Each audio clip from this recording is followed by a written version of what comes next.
Welcome to all students. Zoom online learning platform is presenting the next video of the glycolysis और इसमें doctor Poonam Ahlawat के साथ आज का जो ये टॉपिक ग्लाइकोलिसिस कर रहे हैं हम, ये वो टॉपिक है जो बहुत ही इजी है, लेकिन ये इस टॉपिक के अंदर जो क्वेश्चंस आते हैं उसमें जनरली स्टूडेंट्स कंफ्यूज रहते हैं।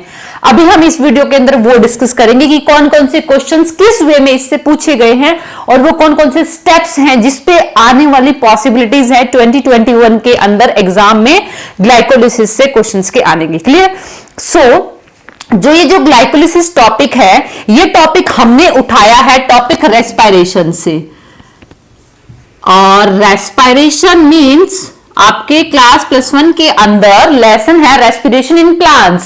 सबसे पहले तो क्वेश्चन यही आ जाता है कि प्लांट्स के अंदर रेस्पिरेशन क्यों होता है and how the respiration is possible in plants, because you know the respiration is what. Respiration क्या होता है? जिसमें एक नॉर्मल जो सेल है वो नेचर से ऑक्सीजन लेती है और उसके अंदर प्रेजेंट ग्लूकोज को बर्न करती है for production of ATP and NADPH. उसके प्रोडक्शन के लिए ऑक्सीजन को यूज किया जाता है and in response to that there is production of carbon dioxide. ये होता है रेस्पिरेशन। प्लांट भी रेस्पायर करते हैं, और प्लांट के अंदर रेस्पिरेशन अगर होता है तो क्यों होता है? अगर ऐसी कौन सी कंडीशन है जिसमें प्लांट जो है वो रेस्पिरेशन के कैपेबल हो जाते हैं? रेस्पिरेशन जो है वो प्लांट के उन सेल्स के अंदर होता है जो फोटोसिंथेसिस नहीं करती या फिर जिनको एटीपी और एनएडीपीएच की रिक्वायरमेंट होती है। बट ये ध्यान दीजिएगा, अब आप ये कहेंगे कि मेसोफिल सेल्स में भी एटीपी एनएडीपीएच की रिक्वायरमेंट होती है, करेक्ट, लेकिन वो जो एटीपी और एनएडीपीएच है वो during the cyclic and non cyclic मतलब लाइट रिएक्शन के ड्यूरिंग वो एटीपी और एनएडीपीएच बना लिया जाता है, करेक्ट। ओके, इसका मतलब like the root cells, like the stem cells, उनके अंदर रेस्पिरेशन की प्रोसेस होती है and this respiration is same as in our cells also. Okay, and you know this respiration is of two type. First is of aerobic respiration and second is anaerobic respiration. Anaerobic, जो aerobic respiration है उसमें oxygen की presence में glucose को burn किया जाता है, लेकिन एनारोबिक रेस्पिरेशन में ऑक्सीजन की एब्सेंस में ही ग्लूकोज को बर्न कर दिया जाता है, जिसमें एटीपी प्रोडक्शन जो होता है वो कम होता है। ओके, अब हम देखते हैं what is glycolysis. First of all तो आपको यही पता होना चाहिए कि जो ग्लाइकोलिसिस है वो एक कॉमन स्टेप है both in aerobic and anaerobic. ये क्वेश्चन नीट के अंदर पूछा गया है। Glycolysis is a common step, it is a common step in both aerobic and anaerobic respiration, correct. Okay, glycolysis का जो दूसरा नाम है it is also known as EMP pathway. EMP pathway, why it is known as EMP pathway? इसकी full form क्या है?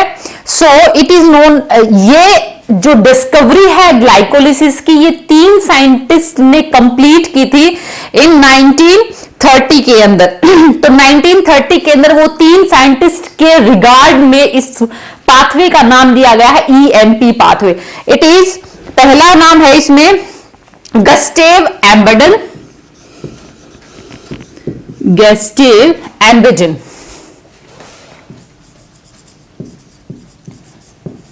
दूसरा M for the मेयरहॉफ, auto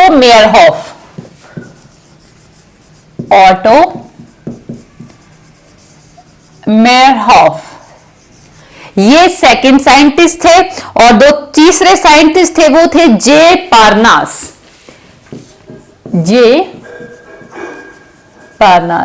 इन तीनों साइंटिस्ट ने मिलकर के ग्लाइकोलिसिस की कंप्लीट रिएक्शन को डिस्कवर किया था। That's why it's known as the EMP pathway. Okay, अब हम चलते हैं इसके कि ये कहां होती है। अब हम देखते हैं लोकेशन, क्योंकि जनरली स्टूडेंट्स को ये पता होता है कि production of ATP means the power house of ATP is mitochondria. तो ऑब्वियसली माइटोकॉन्ड्रिया में ही होती होगी, नहीं। ग्लाइकोलिसिस जो है वो एरोबिक रेस्पिरेशन का, aerobic as well as anaerobic also. So aerobic respiration के जो स्टेप हैं वो हैं लाइक ग्लाइकोलिसिस, उसके बाद में होता है लिंक रिएक्शन, फिर उसके बाद में होती है जो तीसरी रिएक्शन है, it is also known as the Krebs cycle, Krebs या पीसीए साइकिल। सो ये 3 साइकिल जो है, इसके बाद में होता है electron transport chain and also oxidative phosphorylation, oxidative phosphorylation. ये कंप्लीट स्टेप है एरोबिक रेस्पिरेशन के। सो इसमें ये जो सारे के सारे 3 स्टेप हैं ये ऑपरेट होते हैं माइटोकॉन्ड्रिया में, लेकिन glycolysis is take place in cytoplasm of cell, clear. अब ये पता हो गया कि ये साइटोप्लाज्म ऑफ सेल के अंदर ऑपरेट होती है। अब हम इसकी डिटेल देखते हैं कि ग्लाइकोलिसिस में क्या होता है। तो पहले ही मैंने डिस्कस किया है कि ग्लाइकोलिसिस में ग्लूकोज जो है वो ऑक्सीजन के साथ कंबशन होता है, मींस ऑक्सीडेशन होता है। And this oxidation is also known as the combustion, because combustion भी क्या होता है, any type of the substance that burn in the presence of oxygen. तो ये भी यहां पे सेम प्रोसेस है। ओके, अब हम आते हैं इसके स्टेप्स के ऊपर, कौन कौन से इसमें स्टेप्स होते हैं।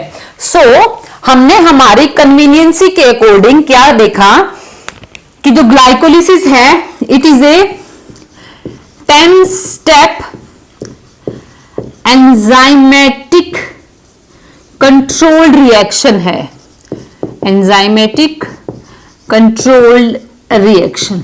ओके, और इन 10 की 10 स्टेप को हमने डिवाइड कर दिया है 2 मेजर स्टेप्स के अंदर। पहला है यहां पे प्रिपरेटरी फेज,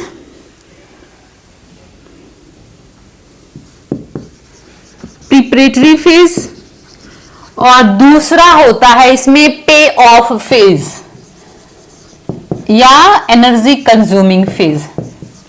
प्रिपरेटरी फेज में तो अब देखिए ग्लाइकोलिसिस को स्टार्ट किया था सेल ने for the production of ATP, जिसमें जो ग्लूकोज है, अब ग्लूकोज कहां से आई, ब्लड से स्टोर करता है सेल, या फिर अपने अंदर, या प्लांट सेल है तो स्टार्च की फॉर्म में फूड स्टोर होगा, या सुक्रोज की फॉर्म होगा, या फिर वो ग्लाइकोजन की फॉर्म में भी स्टोर होता है in animal cell.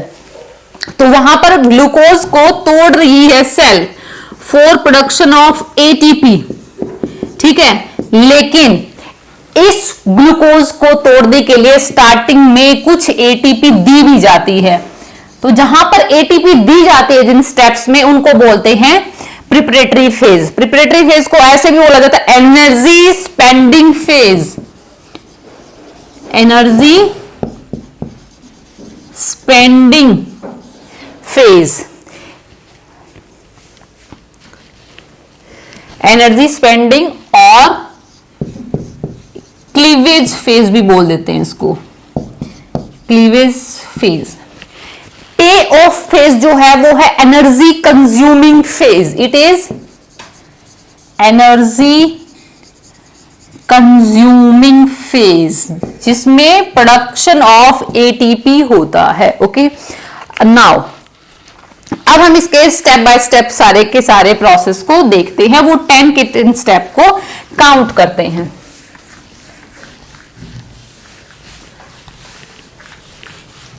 So firstly हम यहां पर हमारा जो सबस्ट्रेट होगा वो सबस्ट्रेट क्या है, इट इज ग्लूकोज। हम यहां पे ग्लूकोज को लेके चलते हैं,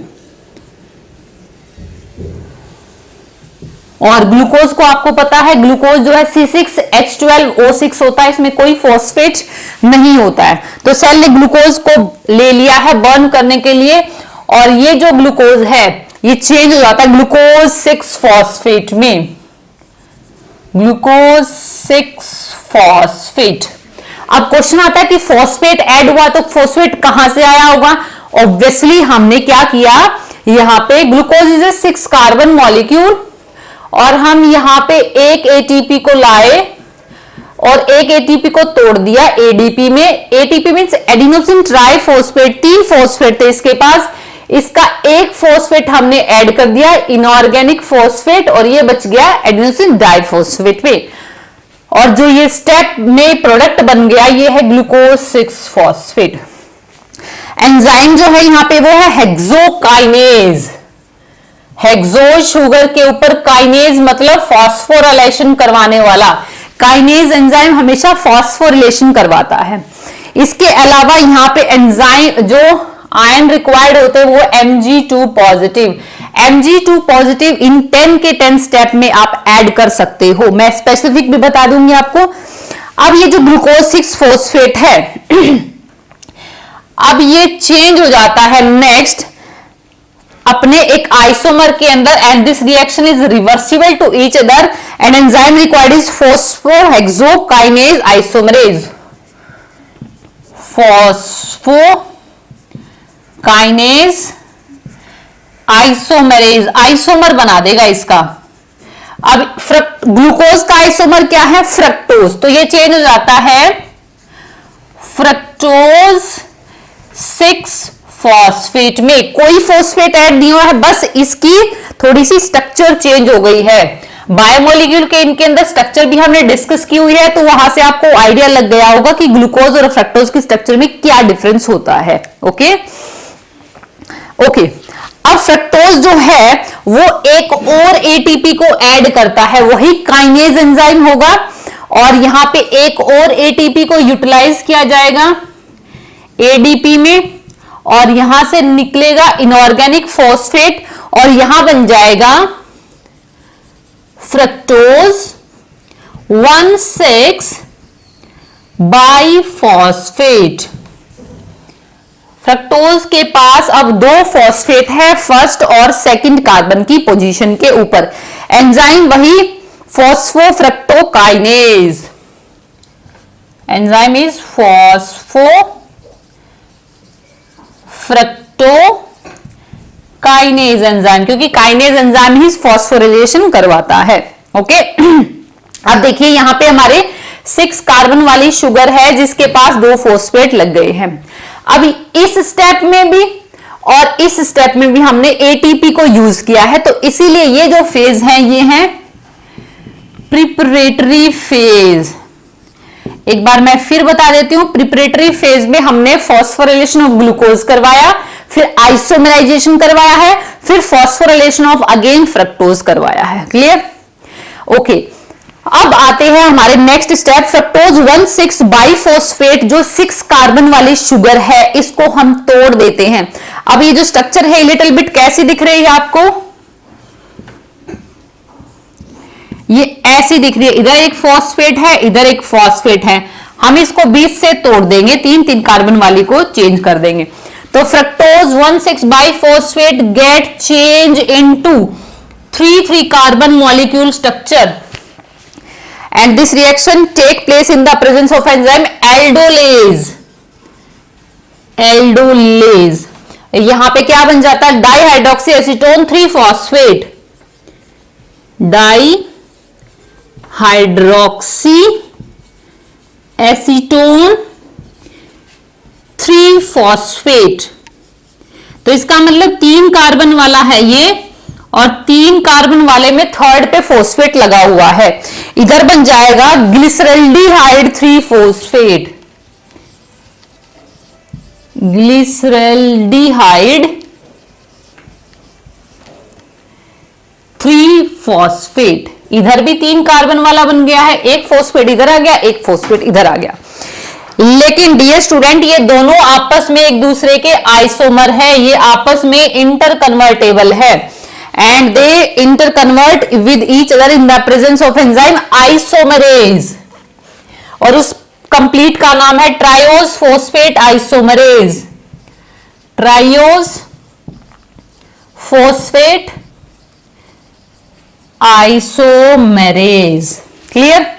अब देखिए इन दोनों से आगे आने वाली रिएक्शन सेम चलेंगी, तो तो क्यों ना हम एक ही साइड हमारी रिएक्शन को फॉलो करें, तो एक ही साइड हम हमारी रिएक्शन को कंप्लीट करते हैं। और मैं यहां पे लिखती हूं, जैसे कि ग्लिसरॉल्डिहाइड 3-फॉस्फेट से मैं रिएक्शन स्टार्ट करती हूं। ग्लिसरॉल्डिहाइड 3-फॉस्फेट, जो ग्लिसरॉल्डिहाइड 3-फॉस्फेट है, अब ये चेंज हो जाएगा 1,3-बाइफॉस्फोग्लिसरेट में। इट गेट चेंज इनटू 1,3-डाइफॉस्फोग्लिसरेट। okay, and this step produce a one molecule of NADH। NAD जो है वो कन्वर्ट हो जाता है NADH में। ओके, और जो इस स्टेप में जो एंजाइम होता है वो होता है glyceraldehyde phosphate dehydrogenase. Glyceraldehyde phosphate dehydrogenase enzyme ये रिक्वायर्ड होता है। 1,3-बाइफॉस्फोग्लिसरेट, फिर नेक्स्ट चेंज होगा, इसके पास देखिए 1,3-डाइफॉस्फो, इसका मतलब इसके पास 2 फॉस्फेट हैं। अब ये नेक्स्ट चेंज हो जाएगा 3-फॉस्फोग्लिसरेट में, 3-फॉस्फोग्लिसरेट में। इसका मतलब एक इसका फॉस्फेट चला गया और एक इसका फॉस्फेट कौन ले लेगा, ये एडीपी ले लेगा। तो इधर से ये ADP, this ADP after receiving a 1 phosphate of this it get converted into ATP। तो यहां ATP बन गया 3-फॉस्फोग्लिसरेट। अब 3-फॉस्फोग्लिसरेट जो है म्यूटेट हो जाएगा अपने एक म्यूटेटेड फॉर्म में, एंड इसका 3 पोजीशन से जो फॉस्फेट है वो 2 पे चला जाएगा and it get converted into 2-फॉस्फोग्लिसरेट। 2-फॉस्फोग्लिसरेट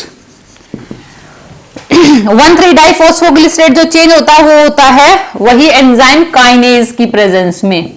जहां भी फॉस्फोरिलेशन वगैरह होता है वो काइनेज एंजाइम करवाता है। यहां पे एंजाइम होता है म्यूटेज।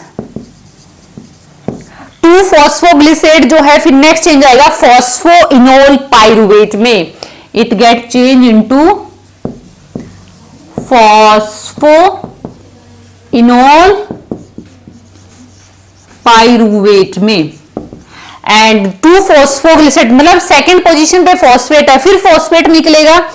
तो ये जो फॉस्फेट निकलेगा यहां पे, and this step in required an enzyme enolase. ये 2 पे था लेकिन अभी भी यही है, फॉस्फोइनोल निकला नहीं है, ठीक है। And this step also require Mg2 positive, this is also require Mg2 positive. मैंने ये स्टार्टिंग में बता दिया था आपको। और डियर स्टूडेंट, आपको हर एक स्टेप में multiply by 2 multiply by 2 multiply by 2 multiply by 2 करना है, क्योंकि रिएक्शन दोनों से सेम चल रही है। अभी जो फॉस्फोइनोल पाइरुवेट है ये चेंज हो जाएगा किसमें, अपना एक फॉस्फेट देकर के पाइरुवेट में। पाइरुवेट में तो इसका एक फॉस्फेट फिर वही एटीपी ले लेगा और किसमें चेंज हो जाएगा, एडीपी इसका फॉस्फेट ले लेगा, it get converted into ATP. And this step also multiply by 2। यहां पर भी एंजाइम हो जाएगा पाइरुवेट काइनेज, या आप सीधा पाइरुवेट काइनेज भी लिख सकते हो, पाइरुवेट काइनेज। और ये पाइरुवेट जो है 3 कार्बन वाला मॉलिक्यूल और इसके भी 2 मॉलिक्यूल बन गए हैं। देखिए ग्लूकोज जो है 6 कार्बन वाला मॉलिक्यूल और 3 कार्बन वाले 2 मॉलिक्यूल में टूट चुका है। अब हम यहाँ पे प्रोडक्शन ऑफ एटीपी एंड एनएडीपीएस निकालते हैं। अब हम यहां देखते हैं हमारा कितना खर्चा हुआ था स्टार्टिंग में 1 और 2। तो यहां पे हमारे प्रिपरेटरी फेज में एटीपी कितने लगे, 2 एटीपी एक्सपेंडिचर है ये हमारा। एंड प्रोड्यूस्ड एटीपी कितने हैं, काउंट करते हैं हम। Produced ATP 2 ATP and 2 4 ATP plus 2 NADPH. तो हमारे यहां बन जाएंगे 4 एटीपी एंड प्लस 2 NADH।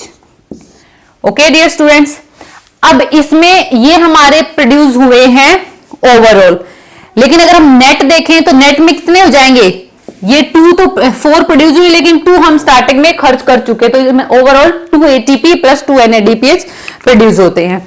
अब हम एक बार इसकी नेट रिएक्शन देख लेते हैं कि जो नेट रिएक्शन है वो क्या है।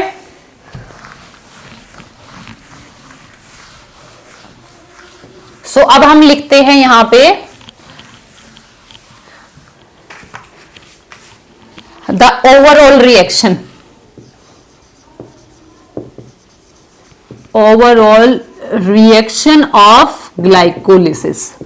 स्टार्टिंग में हमने यहां पे क्या लिया था भाई, ग्लूकोज।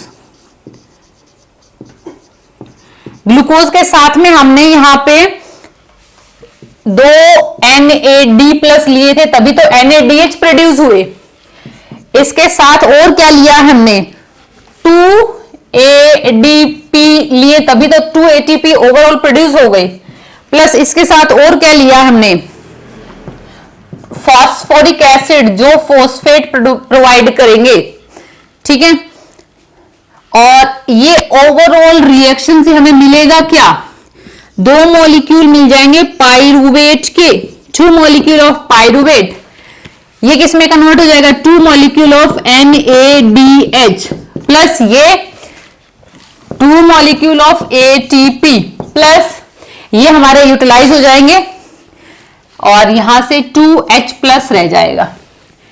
क्लियर बेटा, क्योंकि इनके जो फॉस्फेट है इसमें ऐड हो जाएंगे और ये ATP बन गया है। तो ये हमारा नेट ओवरऑल रिएक्शन है। क्लियर बेटा, तो ग्लाइकोलिसिस के अंदर जो क्वेश्चंस आता है आपका, या तो ओवरऑल रिएक्शन पे आता है या number of production of ATP से आता है। क्लियर बेटा, अगर अभी भी आपको ग्लाइकोलिसिस में कोई डाउट है तो प्लीज मुझे कमेंट सेक्शन में जरूर से जरूर कमेंट सेक्शन में आप राइट कीजिएगा, हम उसका रिप्लाई देंगे। और नेक्स्ट वीडियो जो about the link reaction in the mitochondria and TCA cycle, उसका वेट कीजिएगा। वीडियो को लाइक जरूर कीजिएगा बेटा। Thank you.